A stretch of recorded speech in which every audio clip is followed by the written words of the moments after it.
Hi, YouTube, Atlanta world. It's Puzzle again. Today, I experienced getting a biopsy because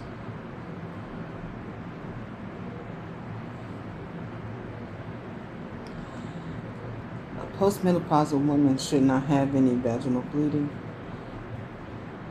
Zinc oxide makes me spot. So, in the past, when I would use butt paste to try to deal with the moisture under the folds of my stomach or trying to keep down in my groin, just like for babies. Like I would put it everywhere, under my boobs, in under the folds of my stomach,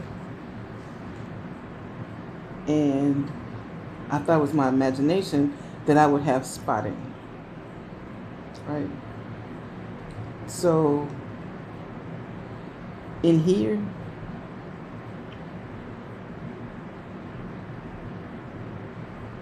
they were cleaning me up, and then there was blood, and it was vaginal. It wasn't with regards to my wounds, even though they was changing wound dressings on my behind. The blood was coming from my hoo-hoo, and that was a problem. So I told him, I said, zinc oxide makes me bleed. And I asked the wound care technician, did you use zinc oxide on me? She said yes. I thought she was talking about the butt paste that I had seen. It's right over there. I don't know if you see it. It's back there. And she said no. It's in the actual wound dressing. So they had applied a product to me that was impregnated with zinc oxide. It made me bleed. So then they call in gynecology because here, among my set of issues, is a new one. So all of a sudden the conversation changed from which rehab facility they changing me to what is this and what are we going to do about it. So the first thing I said was, my daughter was my last good egg. She's here, she's 14, I don't need it, take it all out. And then he explained to me that if it is cancerous, there would need to be a cancer doctor in the surgery, because in addition to removing everything, there may be a need to take out lymph nodes. Okay. And I was just like, I really don't want to know. Like, family history, my aunt passed away, ovarian issue. My other aunt passed away. I don't know exactly what her cancer was. I have an uncle that has issues. I don't know exactly what his issue is. Right? And I don't want to do chemo. It was like, Miss Wright, it's not that simple. If it is cancerous, we need to know. I just endured a sonogram. That was just like invasive and irritating. I had to go through it. Had to get transported down to where they do the imaging, and then I had to get on a different table. She didn't know that I couldn't walk, so I wasn't going to be of any help. So we had someone come down and help slide me from one table to the other one, where she could do the exam. Then she goes, this could have been done with the CAT scan. It didn't have to be an ultrasound. Okay, whatever. So that was the ultrasound.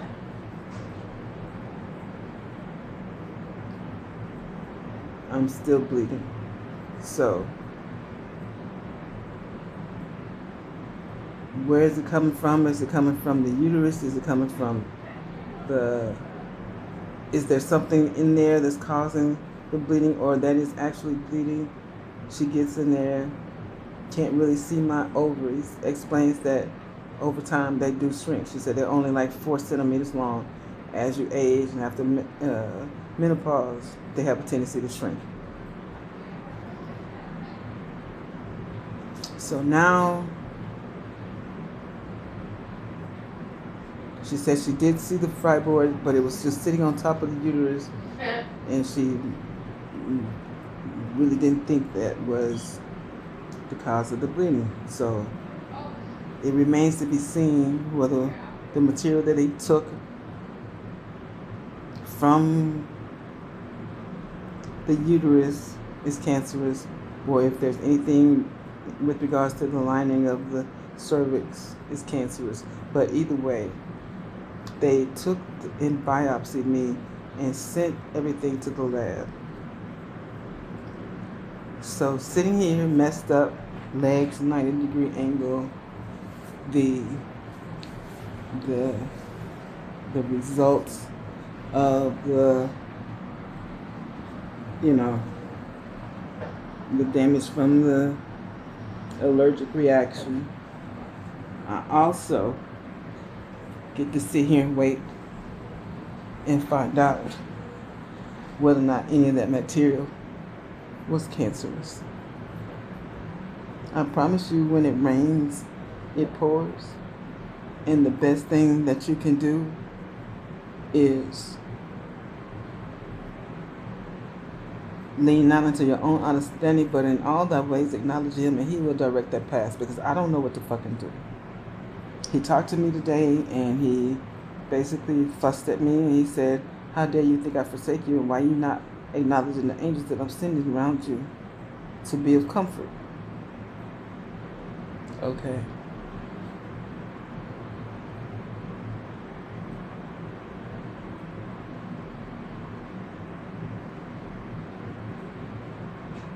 Being mindful, being cognizant, being calm takes a lot of effort when it feels like the sky is falling. Because I'm like, fuck it, I don't need it. She's 14, she's here, she was my last good egg. Take it out. I am not going to use it. So it's actually honestly not that simple. They can't just, according to him, they can't just go in and remove my uterus without knowing whether or not there's cancer. You can go ahead and turn it off. I was just trying to finish this. Oh, this is the one here, and this is oh, you want me to turn off the big one? This one? Yes. Is that good? Yes. For now? Yeah, it's okay. Thank you.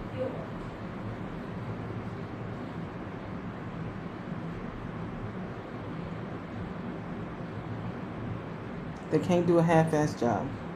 So they need to know whether or not there's any cancer there.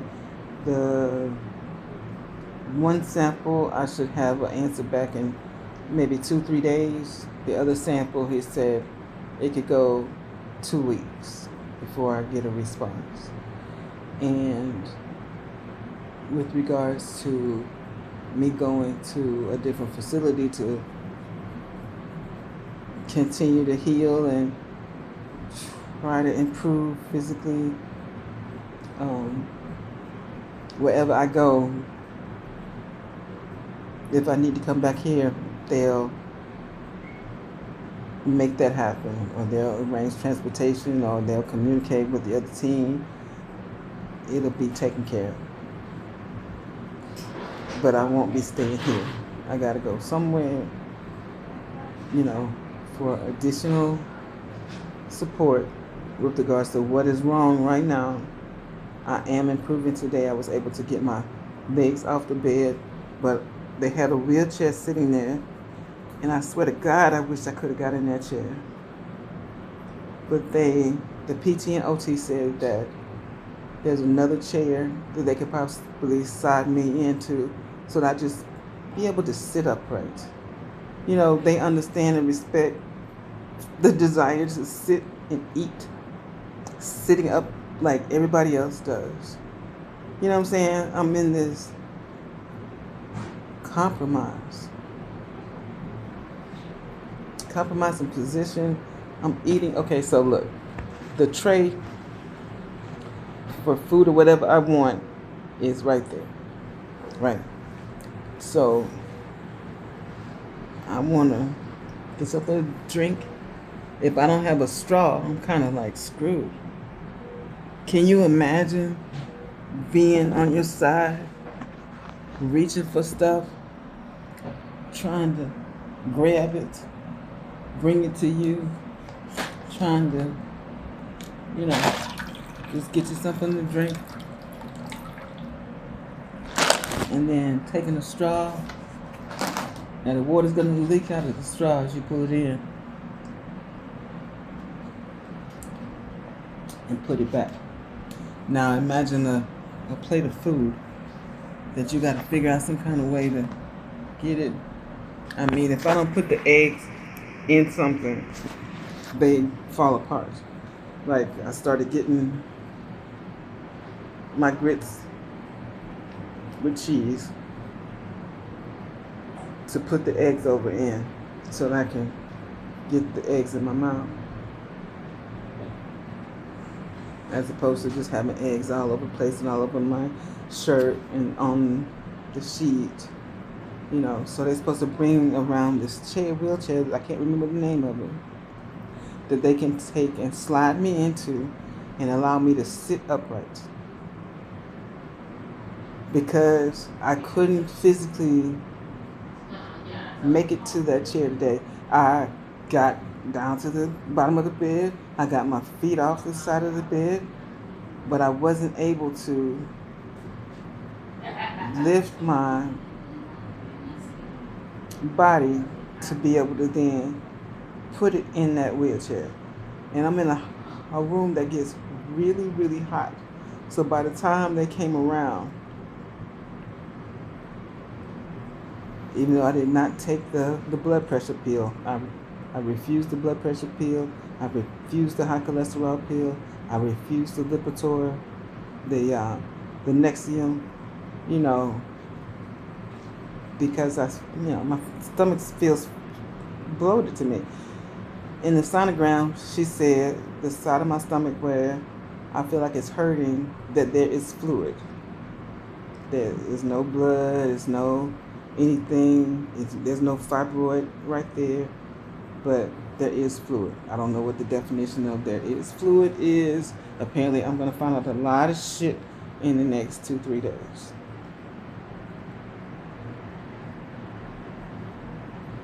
So I'm trying to lean not into my own understanding, but in all my ways acknowledge him so that he can direct my path, because I don't know what to do.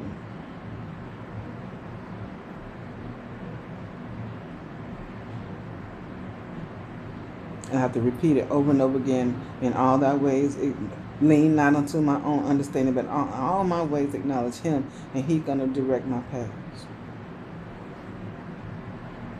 So a woman from that facility that I was afraid of came to talk to me and was, nice and salesy. She was like, you can't necessarily make your decision based on the negative comments online. People say negative shit about Grady. She said, what do you think about Grady? I said, Grady saved my life. And if I had been able to come back here that day, I don't think I would be going through all of this. Just so you see, these are wounds, actual wounds on my leg. Wounds. That one was magnified by what's happened to me by that little angry nurse at P1 Atlanta. Okay? These are actual wounds. I don't think I would have gotten all that damage if I had came here that day, but they were full. They couldn't take me. Because they would have used the same protocol that they had been using since 2015. They want to pick some fucking random ass steroid. I really don't think they would have put some random fucking steroid and started doing the antibiotic cocktails. Trying to just address any bacteria that was on me at all, maybe from the beginning of time. I don't know how they went about choosing the ones that they chose to choose. Okay? I don't know what kind of guessing game that involved. But believe those commercials where they tell you side effects may take weeks to appear. Believe it. Because they sent me home with 2 separate 10 days. I gotta take one of each for the next 10 days. And then all these side effects started kicking in. I didn't know. I know if you start antibiotics, you gotta finish the protocol. I never took a bunch of pills. They giving me shit that doesn't make sense to me. She gave me a high cholesterol pill. I think I did that shit like twice. And then today I thought, and I'm like, wait a minute, do I have high cholesterol?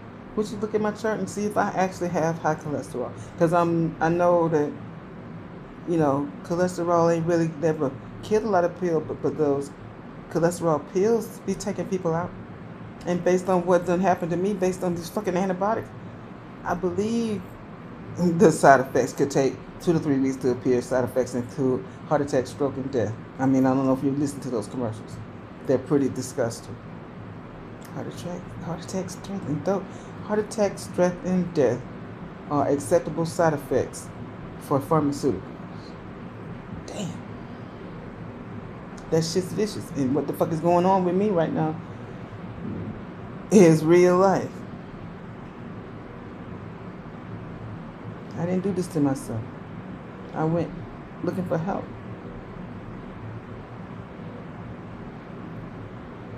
So it ain't doing shit for the paranoia. It ain't doing nothing for the, whatever you call people who don't like vaccines. They asked me, did you take? I was like, I don't do that. She's like, what? I don't do flu shots. I didn't do COVID. I don't do that. And apparently it doesn't even matter based on what's happening. All the stuff that I have rejected, it don't even fucking matter because you sign your finger. They make you write your finger, sign your name to consent. You're consenting to be treated.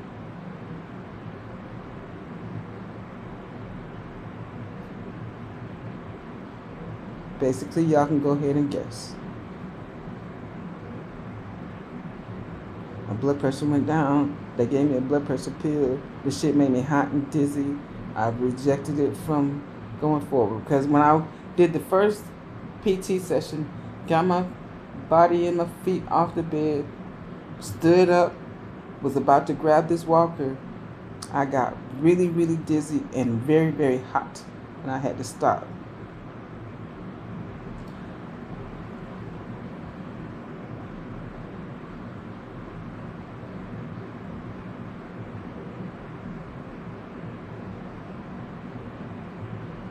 Okay, so Holy Spirit basically was like, what's my point? I just wanted to be encouraging. I'm not necessarily being encouraging at this point the way I sound, but I would like to say that focusing on Him has taken the focus off of me.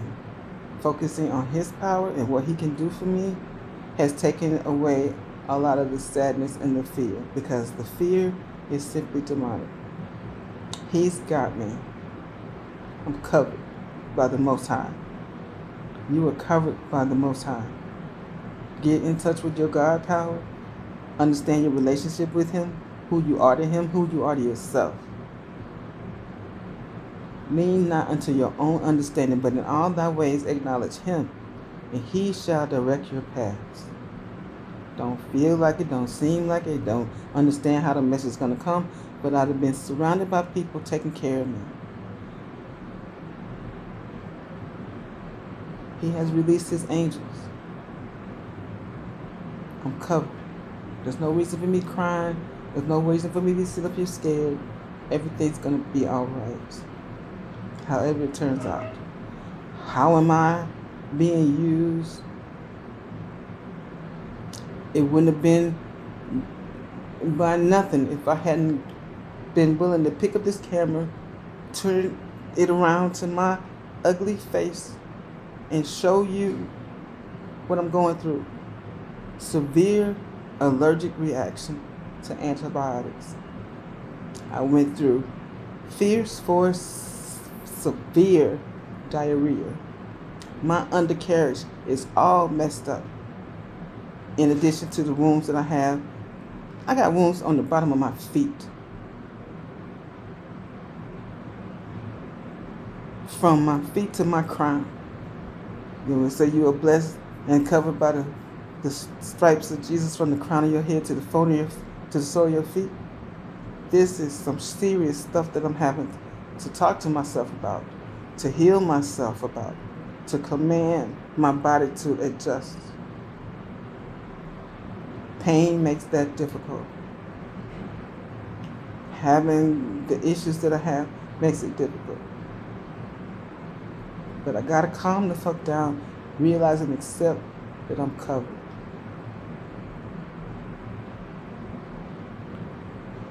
Y'all will know what's gonna happen in the next couple of days. I just went through this today. I told them all that with the vaginal exams, ain't nobody been in there since somebody came out of there. Okay? So, it was quite disturbing. And then I'm feeling like I'm too old for this. I'm too old for this.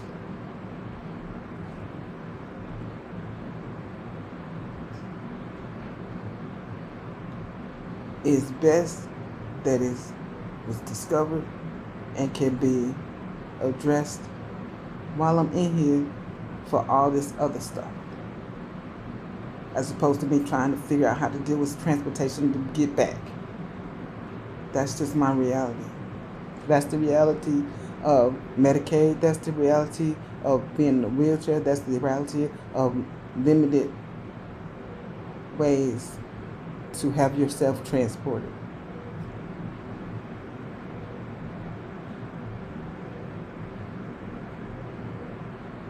That's my reality. But I'm covered. Everything's gonna be okay. It just don't feel like that today. And for them to come in here and tell me that they had to do a biopsy, it damn near broke me. But I'm proud of the fact that I didn't cry. I think maybe I did cry a little bit, but I wasn't over the top, snot bubble going, you know. Maybe I shed some tears, as opposed to being defeated. I didn't feel defeated. I took it. I took the information. It was funny because the wound care nurse came around because I asked for something for pain. And she said, oh, they've doubled your dose. So she says it, she dosed me up, and then I'm told that I'm scheduled for a sonogram. I'm like, tricky bitch. She didn't let me know they doubled it because I was going to need it right then. Because they was going to drag me, put me on another table, and then the whole process, the whole sonogram process. It was not friendly.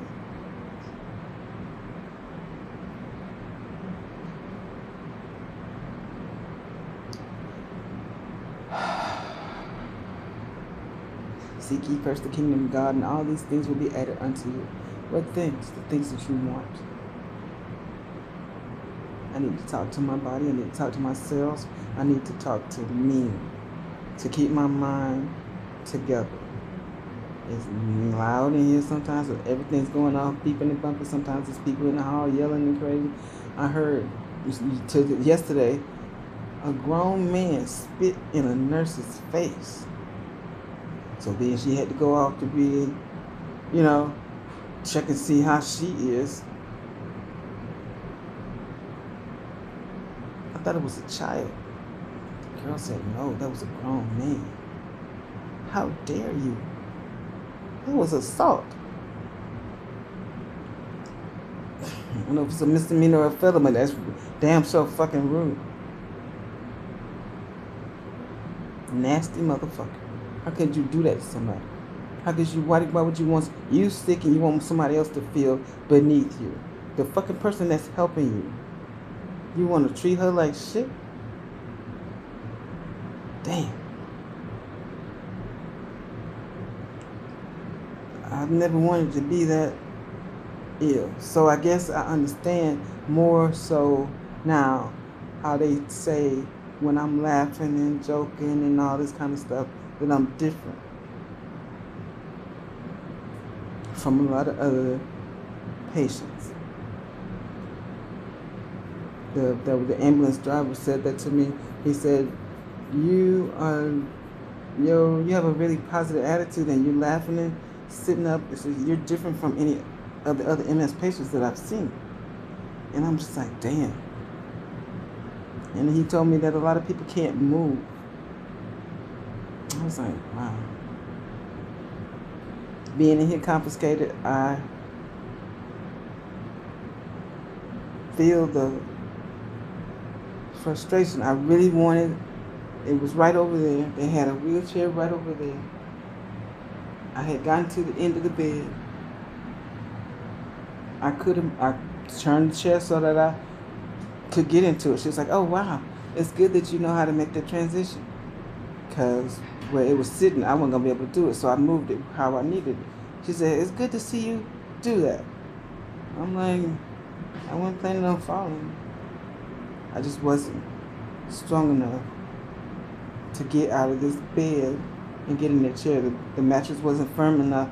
I don't know what the problem was, but I couldn't do it. So then they said they would bring a chair that they can basically drag the sheet into and let me sit upright. That was said. I hope that comes true. I really, really appreciate being able to sit upright with my feet below me. Things y'all probably take for granted every day.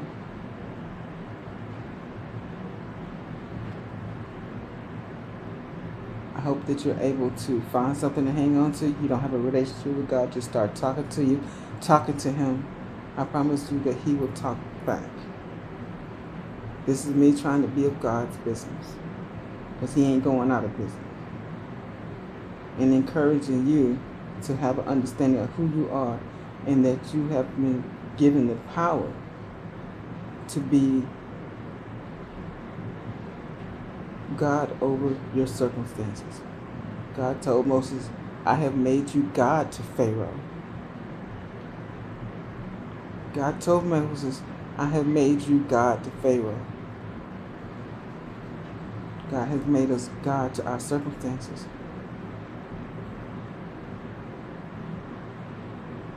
You don't have to feel like you're defeated. You don't have to feel like you don't have enough. You don't have to feel like you ain't God. Become God over your circumstances. Change your perspective. Change your reality.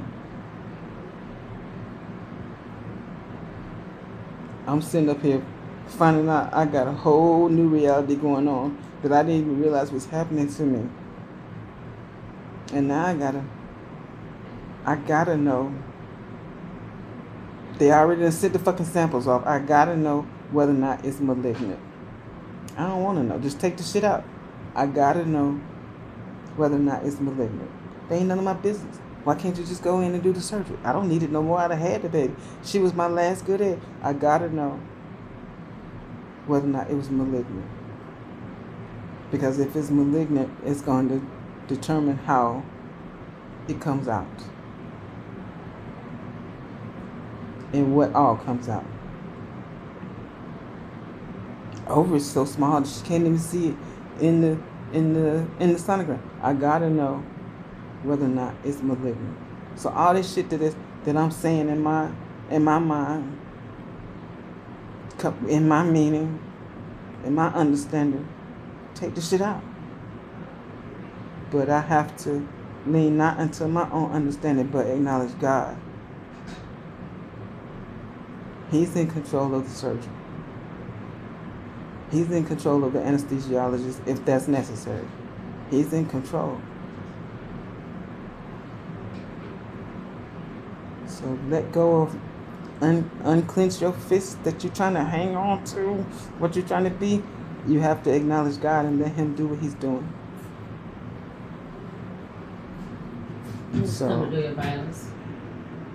Just try to be blessed, move forward, be cautious, be sane, but know who in control and respect it. Bye.